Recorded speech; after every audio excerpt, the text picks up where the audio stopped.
So today I have a value-packed interview with Gary Henderson, the founder of Giraffe Towers, Social Connector, Gary Club, and so many other things. If you haven't listened to yesterday's episode, which is basically a warm-up or a prerequisite for this episode, because I dive into the tech and the tools that Gary's actually using to do all these amazing things. However, in this episode, we don't necessarily cover all of the tech. So because of that, I recommend that you just pause this one, hop over to yesterday's episode, or I should say the last episode, depending when you are listening to this right now, and hear about that one first. But in this one, we really focus on the great things that Gary has done, from finding his voice on a platform called Clubhouse to diving into Web3 and just engaging that community in some amazing ways. So that episode yesterday spoke about the tech, and this one is the implementation of it and the conversation with Gary, the man himself. So let's get right to it.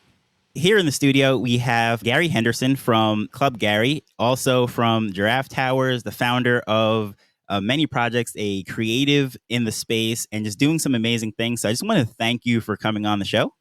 Oh, thank you so much. I'm so happy to be here. The first time I heard about you was on Clubhouse. And like many people during that whole lockdown time, that's where many of us found our voices and were able to really connect with people over the internet. And I just think it's amazing that we then overlapped and came into Web3, and I was able to find you again. I didn't know that you were Clubhouse. I've ran into so many people.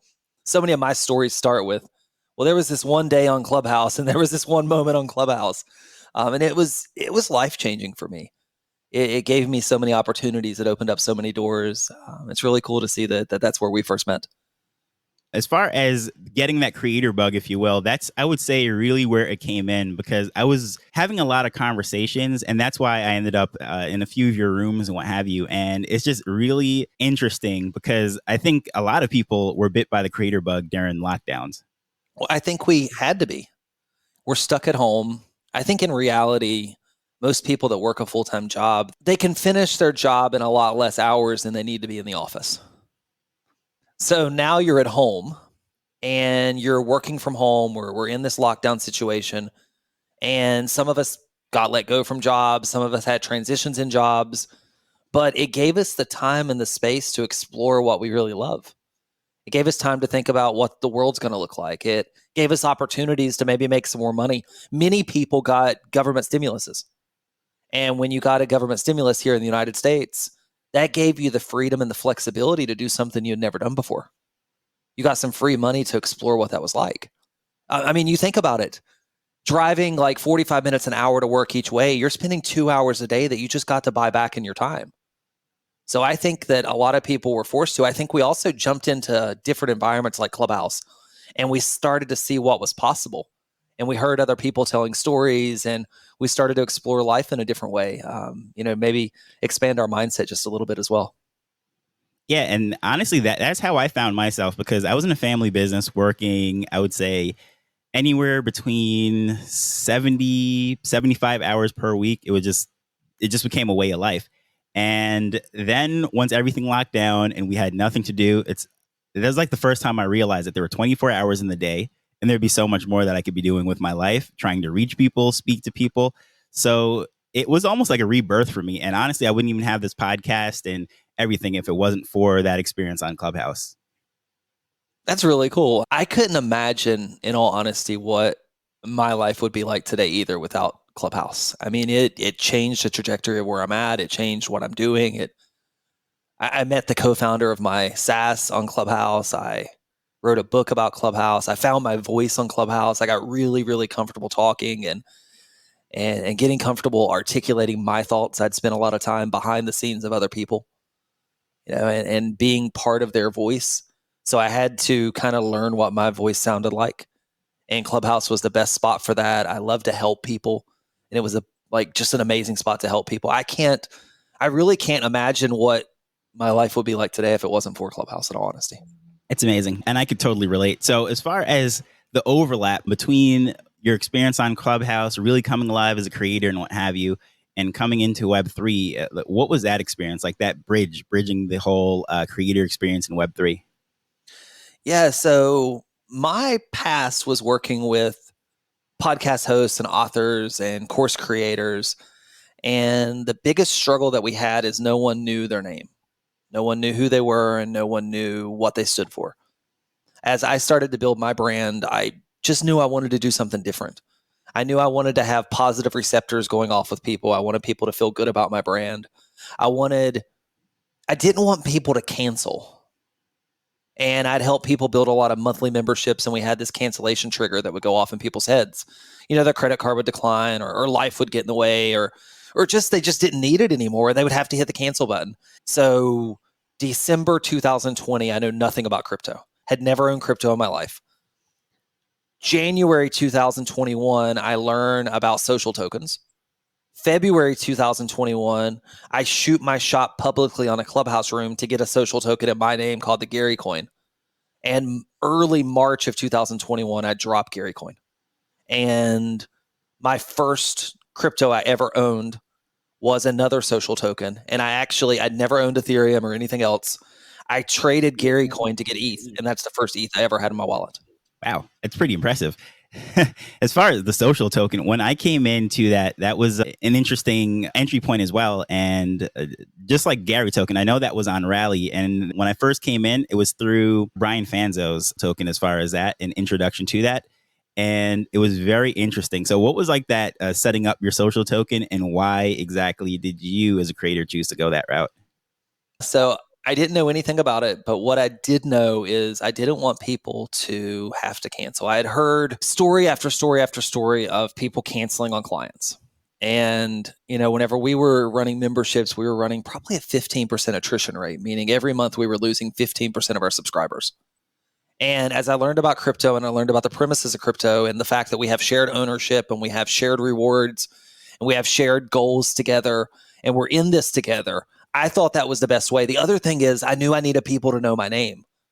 And I know when people pay, they pay attention. What I've learned is when people own, they take ownership. So I put my crypto with my name on it, Gary, in their wallet.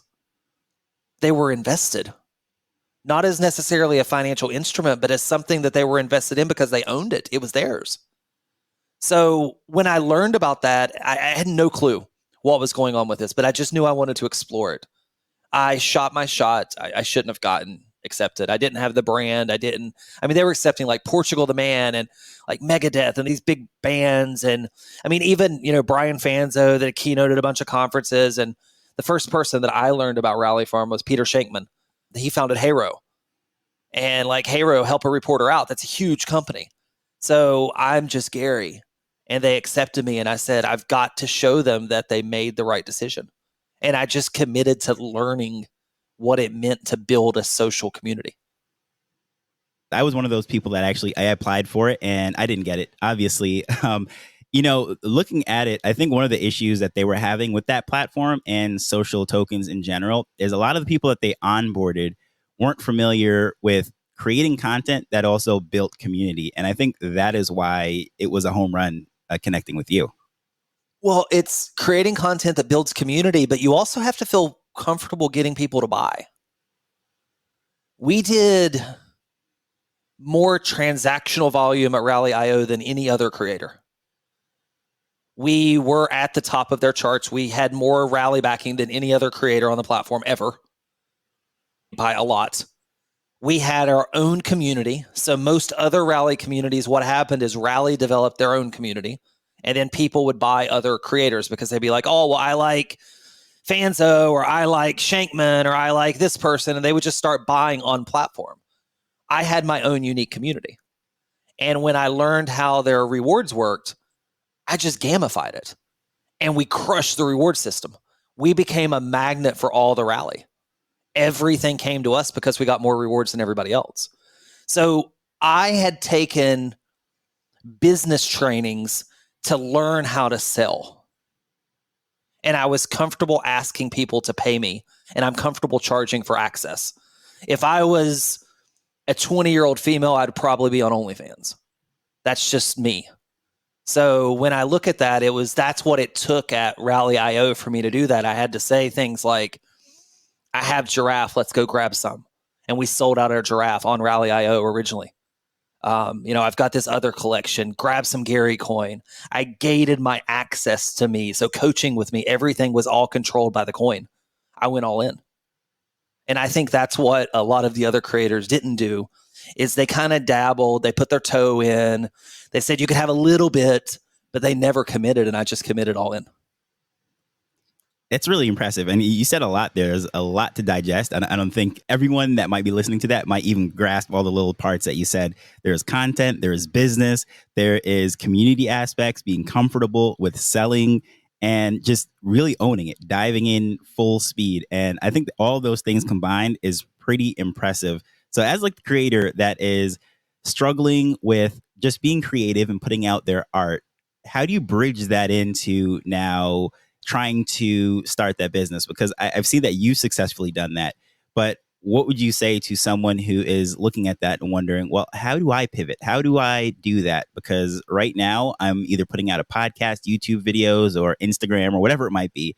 But when it comes to monetizing that, like, I don't even know where to start. Most people don't know where to start. They don't know why. They know they want to do something, and they know they want to go in this vertical. So they do the right thing. They start creating content, because what they start to get then is a couple of followers and a couple of fans and a couple of people that like them, a base community around them. But what you have to determine at some point in time is, how do you want to make money? And there's no right or wrong way to make money. And that's the beauty of it. You can make money through sponsorships. You can make money through selling courses or programs. You can make money through a fan club. You can make money through merchandise. You can make money through a new creation. And when you decide how you make money, you just stick to it. Now, that gets scary for people, because when you're just creating content, it's hard to fail. I'm doing it, I'm creating it. But when you start charging people, there's a scoreboard now. And it's, if they don't say yes to paying me, then I didn't win. Now, I learned to equate no's to winning. So when I ask someone and they say no, I consider that a W for me, because I know that I can't get yeses unless I get no's. I just know that that's the case. So as someone that's just getting started, try to figure out where to monetize, I think it's just figure out, do you want to make money? And if you do, how do you want to charge people? And there's no, like I said, no right or wrong answer, but get comfortable asking people to pay you. Get comfortable saying things like John Lee Dumas. He's a pretty famous podcaster, Entrepreneur on Fire. He charged for a duration of his podcast $5,000 to be a guest on his show. So what did he do? He grew an audience of people who liked his show and said, now I'm going to charge you. If you want exposure to my audience, I'll charge you. Well, that's cool. Somebody else, one of my former clients, Lewis Howes, he never charged people to get on the show. He charged advertisers to be on the show.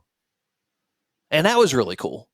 And then for me, I don't charge people to get on my show, or I don't charge advertisers, but I monetize listening to my show live.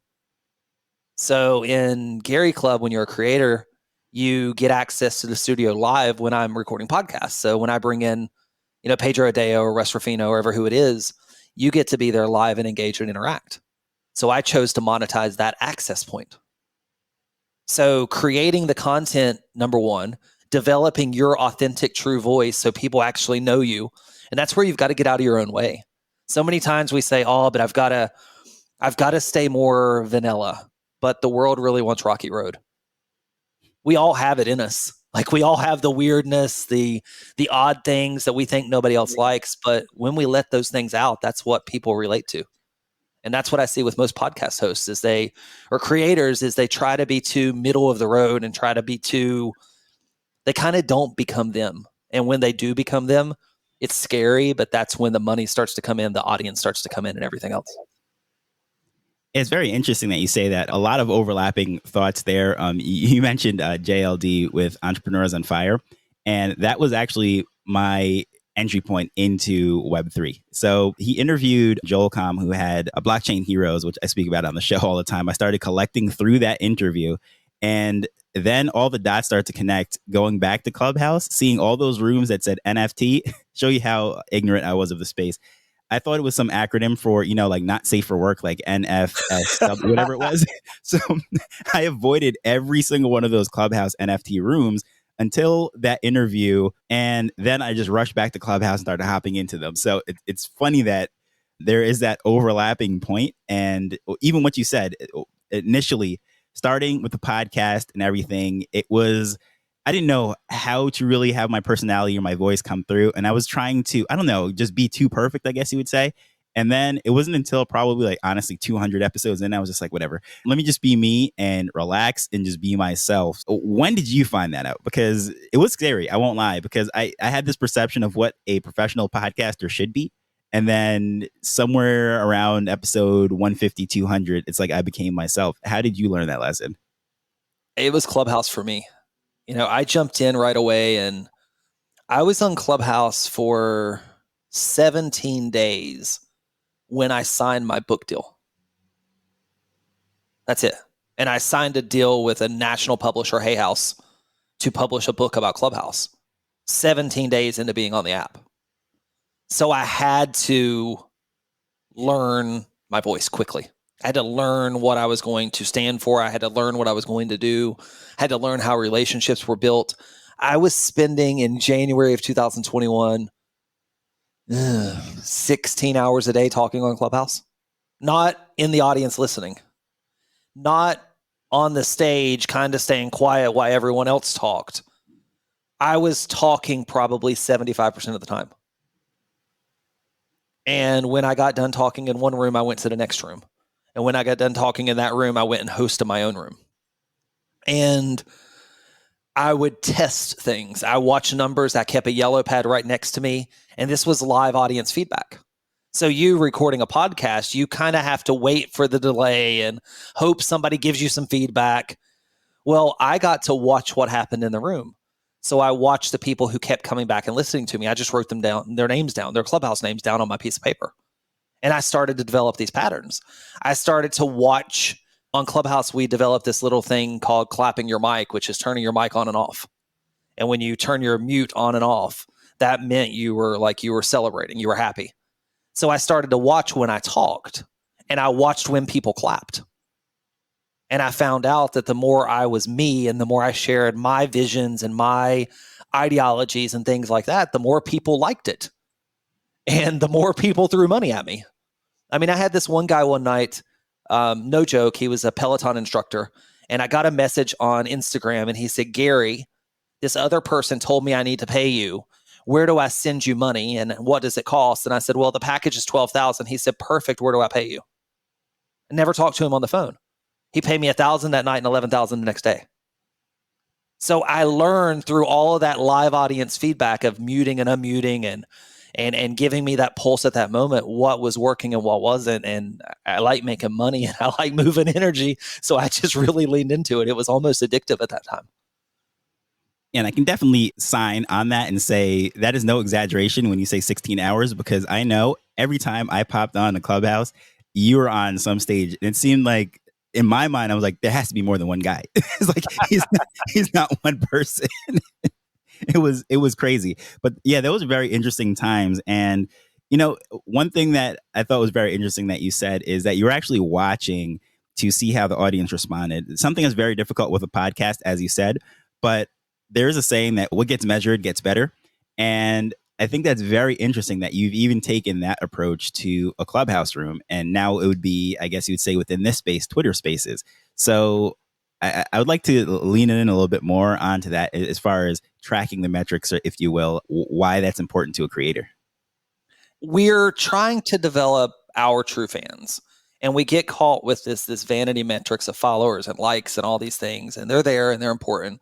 But we're still trying to develop our true fans. And we're just testing. We're spending our entire life testing what works and what doesn't work. And I had never had live feedback. I never got the chance, like comedians, for example, they'll go to a small comedy club and try their act before they take it on the road because they need to test it live. So one of my first friends that I met on Clubhouse, her name was Leah Lamar. She became a really big comedian. She became the icon of Clubhouse. And Leah started testing comedy. And she started sharing how great it was to test comedy and get all this live feedback. And I'm like, ooh. And my business mentor, Suzanne Evans, had talked to me about testing your offers and testing this and test closes. So I'd heard this word test. And I kept thinking, well, what else can I test? And when I was in Clubhouse rooms, I could watch. We had this theory that like when certain people talk, the room would grow. And when other people talk, the room would die. And if somebody had bad audio, the people would leave the room, and we were watching the numbers, and there was these back, I mean, it was very cult like. There was these back channels like, don't let this person up. They don't speak great English, or their voice is like this, and they're going to kill the energy of the room. So I didn't want to kill the energy of the room. Like, I'm on stage with people who, like, one of the guys that I co-created with a lot, his name was Rob Moore. He interviewed Andrew Tate on his podcast, for example. Like that kind of creator. And I'm just me. I'm small. I don't want to be the guy that kills the energy in the room. So I just started watching, and then I learned, okay, if I can be in a room with this type of person, they really like my content. And we didn't know those people. There was no segmentations on Clubhouse. But I started to learn those people, and I started to hang around with those people. And then I developed a community of people on Clubhouse that I could do that with. And then we ultimately built technology to automate all that for us. But it was really just watching, making sure I wasn't the one killing the room. I think creators need to be themselves, but they also need to lean into the platform they're on. You know, we can't go all in and be ourselves, because the platform may not reward us for that. And when we're creating on a platform, we have to create there. Like, if you want to create 18-hour-long podcasts, that's just not going to work on most podcast platforms. If you want to go create 45-minute videos, it's not going to work on TikTok most of the time. You've got to create for the platform. So I think that creators watching their metrics, watching their data, leaning into what the platform does and creating for that platform, I think is really, really important. Yeah, that is amazing. And again, just so much to unpack there. It's like a wealth of knowledge, and seeing all of that. And it's very encouraging to someone, because a lot of people that listen to this aren't the Gary V's, they aren't the John Lee Dumases and so forth. So to hear that you started literally from scratch during that time and just followed all these different steps and are now in a position where you're on that level. You are one of those people that we're looking to for guidance and what have you within the creator space, within Web3 and everything. It's just amazing. It's really encouraging to say that even if today we have a very small following, we are not necessarily sure what our voice is, within a very short period of time, everything can turn around. And that is really encouraging. And I think it's important for a lot of people to know, because a lot of the messages I get and things are people asking, do you think this wave is over? Do you think that we should pursue something else? And, you know, there's nothing older than speaking. And you found your legs and found all these different channels, having a NFT project, you have technology and all of this stuff. And it was by speaking. There's no older tech than your voice. That's just amazing to me. Yeah. And I mean, just to give you perspective, 2019, so September, October 2019, my wife and I were at Summit of Greatness with Lewis Howes. He was a client of mine. I was speaking at that event.